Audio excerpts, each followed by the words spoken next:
السلام علیکم میرے پیارے دوستو،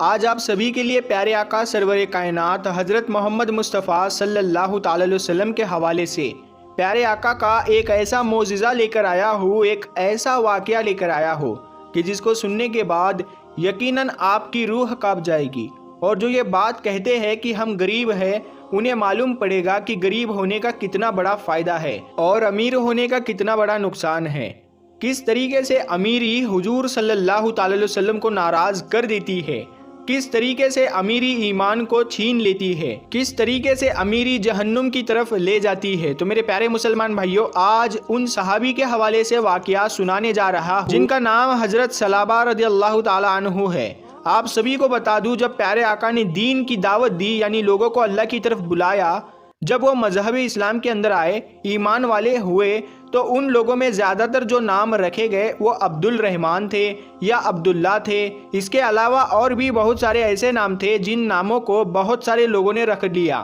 کہنے کا مطلب یہ ہے کہ ایک ہی نام کے بہت سارے صحابہ اکرام تھے، اور جب ان کی اولادیں ہوئی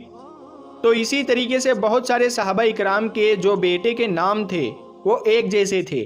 تو میرے پیارے دوستو، آج ان صحابی کے حوالے سے بات کرنے جا رہا ہوں جن کا نام حضرت ثعلبہ تھا اور ان کے والد محترم کا نام حضرت عبد الرحمن تھا۔ اور میرے پیارے دوستو، جیسے کہ روایت میں آتا ہے کہ قریب 7 صحابہ اکرام تھے جن کا نام حضرت ثعلبہ تھا۔ تو میرے پیارے مسلمان بھائیوں، آپ سبھی کو بتا دوں، روایت میں آتا ہے کہ حضرت ثعلبہ جو تھے وہ بہت ہی زیادہ مفلسی میں اپنی زندگی گزار رہے تھے۔ آپ سبھی کو بتا دوں، ایک دن حضرت ثعلبہ حضور پاک صلی اللہ تعالی علیہ وسلم کی بارگاہ میں حاضر ہوئے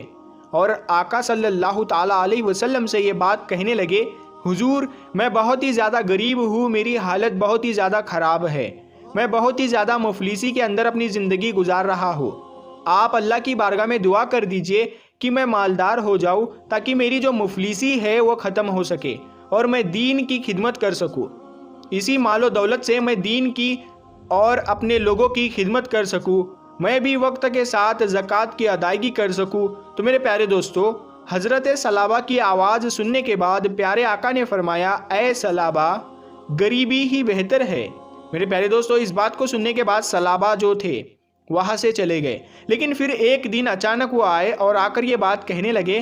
یا اللہ کے رسول، میرے لیے دعا کر دیجئے، میرے حالات بد سے بدتر ہو چکے ہیں، میرے پاس کھانے کے لیے کچھ بھی موجود نہیں ہے، میری ایسی حالت ہو چکی ہے کہ میں بیان نہیں کر سکتا ہوں۔ میرے پیارے دوستو، باوجود اس کے پیارے آقا نے فرمایا، اے ثعلبہ، غریبی ہی بہتر ہے، اسی میں بہتری ہے۔ تو میرے پیارے دوستو، پھر یہ بات سننے کے بعد ثعلبہ جو تھے وہاں سے چلے گئے۔ اس کے بعد پھر سے تیسری مرتبہ ثعلبہ نے آ کر یہ بات کہی، حضور آج میرے لیے آپ دعا کر ہی دیجئے، مجھے مالدار بننا ہے، دین کی خدمت کرنی ہے، اور مجھے شرم آتی ہے کہ سبھی کے سبھی زکوٰۃ کی ادائیگی کرتے ہیں لیکن میرے پاس کچھ ہے ہی نہیں، میں کیا ادائیگی کروں، مجھے شرمندگی محسوس ہوتی ہے، آپ اللہ کی بارگاہ میں دعا کر ہی دیجئے۔ تو میرے پیارے دوستو، اتنی مرتبہ ضد کرنے کے بعد پیارے آقا نے اللہ کی بارگاہ میں دعا کی اور یقیناً ان کی دعا قبول ہو گئی۔ محبوب خدا دعا کرے اور قبول نہ ہو، ایسا کبھی ہو ہی نہیں سکتا۔ میرے پیارے دوستو، جیسا کہ آپ نے دعا کی،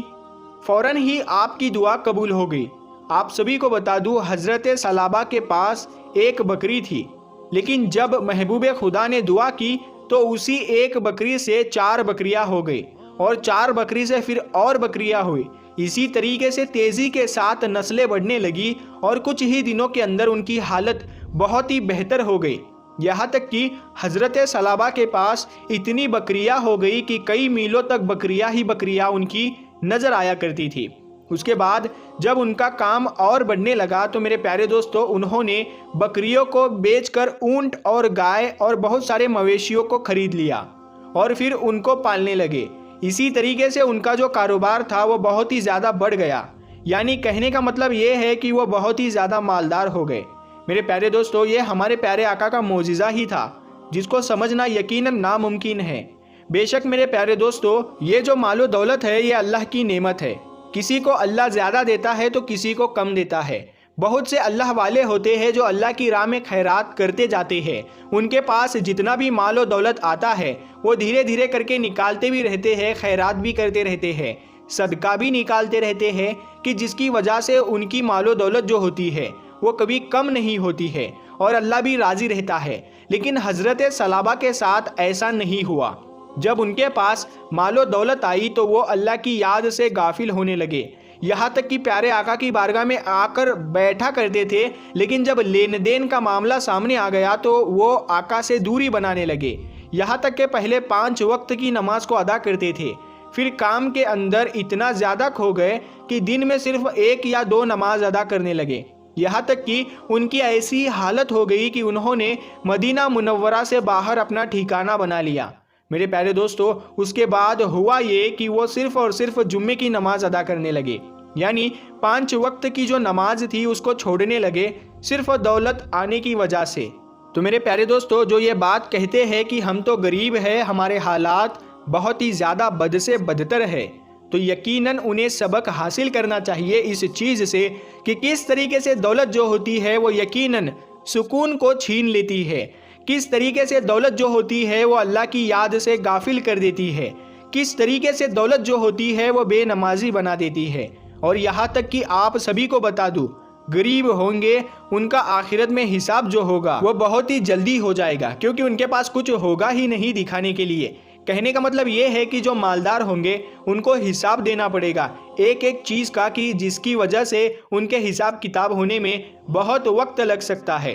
سوچئے اس چیز کو کہ جب اللہ کے سامنے ہم کھڑے ہوں گے تو اس وقت ہمارا کیا ہوگا، ہم یقیناً تصور نہیں کر سکتے ہیں۔ اور ایسے وقت میں اگر ہمارے کوئی پکڑ ہو گئی تو ہمارا کیا انجام ہوگا، ہم یقیناً تصور نہیں کر سکتے۔ تو میرے پیارے دوستو، آپ سبھی کو بتا دوں، آخر کار وہ مہینہ آ ہی گیا کہ جس مہینے میں زکوٰۃ کو جمع کیا جاتا ہے۔ آپ سبھی کو بتا دوں، پیارے آقا نے صحابہ کرام سے کہا کہ جا کر زکوٰۃ کو جمع کرو، اور حضرت ثعلبہ کے پاس ضرور جانا، وہ بہت مالدار ہو چکے ہیں۔ تو میرے پیارے دوستو، حکم کے مطابق صحابہ کرام جو تھے انہوں نے جا کر زکوٰۃ کو جمع کرنا شروع کیا، لیکن جب حضرت ثعلبہ کے پاس وہ پہنچے تو میرے پیارے دوستو، حضرت ثعلبہ جو تھے وہ دل ہی دل میں یہ بات سوچنے لگے کہ میں نے لاکھوں کروڑوں روپے کمائے ہیں، یعنی 1 کروڑ میں سے 2.5 لاکھ روپے دینے پڑیں گے، یہ تو بہت ہی زیادہ ہے، اور وہ بھی میں اپنی کمائی دوں، یہ تو ہرگز نہیں ہو سکتا ہے۔ تو میرے پیارے مسلمان بھائیوں، حضرت ثعلبہ نے منع تو نہیں کیا، لیکن انہوں نے صحابہ کرام سے یہ بات کہی کہ جا کر حضور صلی اللہ تعالی علیہ وسلم سے کہنا میں خود آؤں گا۔ میرے پیارے مسلمان بھائیوں، جہاں پر اللہ کے محبوب کا حکم ہو وہاں اس طرح سے الفاظوں کا استعمال کیا جائے، یعنی آپ دیکھیے دولت آنے کے بعد کس طریقے سے جذبات بدل جایا کرتے ہیں، کس طریقے سے زبانیں بدل جایا کرتی ہے۔ اور حضرت ثعلبہ یہ بات کہی انہوں نے کہ جا کر حضور سے کہنا میں خود آؤں گا۔ میرے پیارے مسلمان بھائیوں، صحابہ کرام نے اس بات کو سنا اور وہ پیارے آقا کی بارگاہ میں حاضر ہو گئے۔ اس کے بعد جو صحابہ کرام نے زکوٰۃ کو جمع کیا تھا وہ پیارے آقا کی بارگاہ میں پیش کر دیا۔ میرے پیارے مسلمان بھائیوں، پیارے آقا نے فرمایا کہ حضرت ثعلبہ کا کیا ہوا؟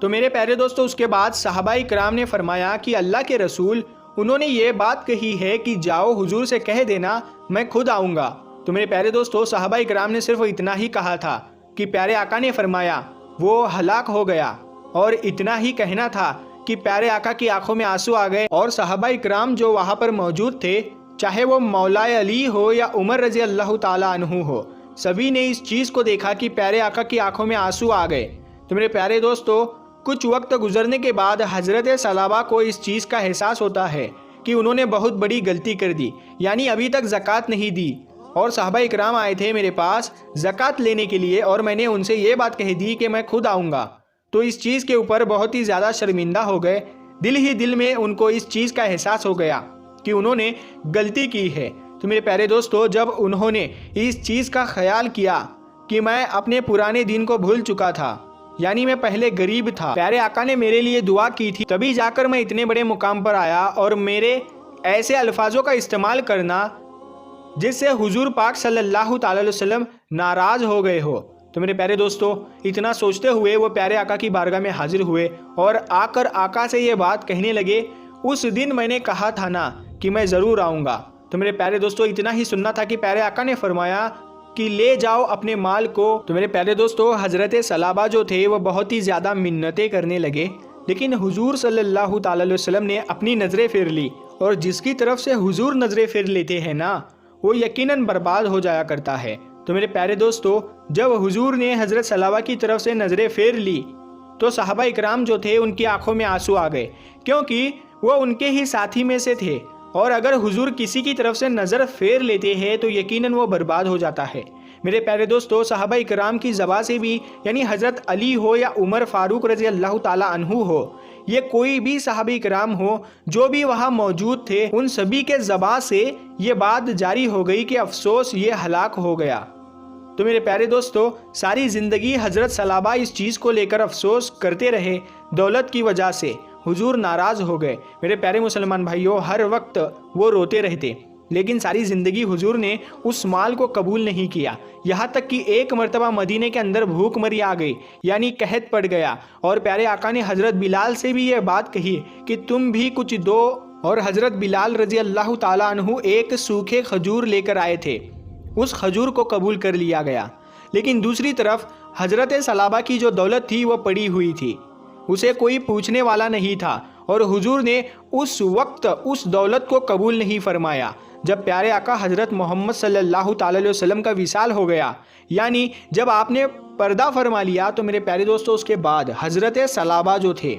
وہ ایک صحابہ اکرام کے پاس آئے اور ان سے آ کر یہ بات کہی کہ اس کو قبول فرما لیجیے۔ تو میرے پیارے دوستو، صحابہ اکرام نے یہ بات کہی کہ جب ہمارے محبوب نے، جب ہمارے پیارے آقا نے، یعنی نبیوں کے سردار نے اس کو قبول نہیں کیا تو میری کیا اوقات میں اس کو قبول کروں۔ یہاں تک کہ اس دولت کو صحابہ اکرام میں سے کسی نے بھی قبول نہیں کیا، ان بکریوں کو قبول نہیں کیا۔ تو میرے پیارے مسلمان بھائیوں، آپ کو معلوم پڑ چکا ہوگا اب کہ یقیناً یہ جو دولت ہوتی ہے وہ کسی طریقے سے انسان کو برباد کر دیتی ہے۔ یقیناً یہ بڑے افسوس کا مقام ہے، جس کی طرف سے آقا نظریں پھیر لے اس کا کیا حشر ہوگا، ہم یقیناً تصور نہیں کر سکتے۔ اللہ کی ناراضگی مت لیجئے، اور اللہ نے آپ کو مال و دولت سے نوازا ہے تو اس کو صحیح جگہ استعمال کیجئے، اسی میں آپ کی بھلائی ہے۔ میرے پیارے مسلمان بھائیوں، جب تک ہمارے جسم کے اندر جان ہے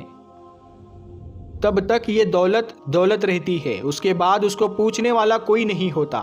کوئی اپنے ساتھ دولت کو لے کر نہیں جاتا ہے، اور نہ آج تک گیا ہے اور نہ لے کر جائے گا۔ یہ ہمیشہ سے یہی تھی اور یہی رہ جائے گی، اور یہ فنا ہونے والی چیز ہے کہ جس کو ہمیں سمجھنا چاہیے۔ تو میرے پیارے مسلمان بھائیوں، مجھے امید ہے کہ آپ کو ہماری باتیں سمجھ میں آ گئی ہوگی۔ ویڈیو اگر پسند آیا ہو تو ویڈیو کو زیادہ سے زیادہ شیئر کریں۔ ہم ملتے ہیں پھر ایک نئی ویڈیو کے ساتھ، تب تک کے لیے السلام علیکم، اللہ حافظ۔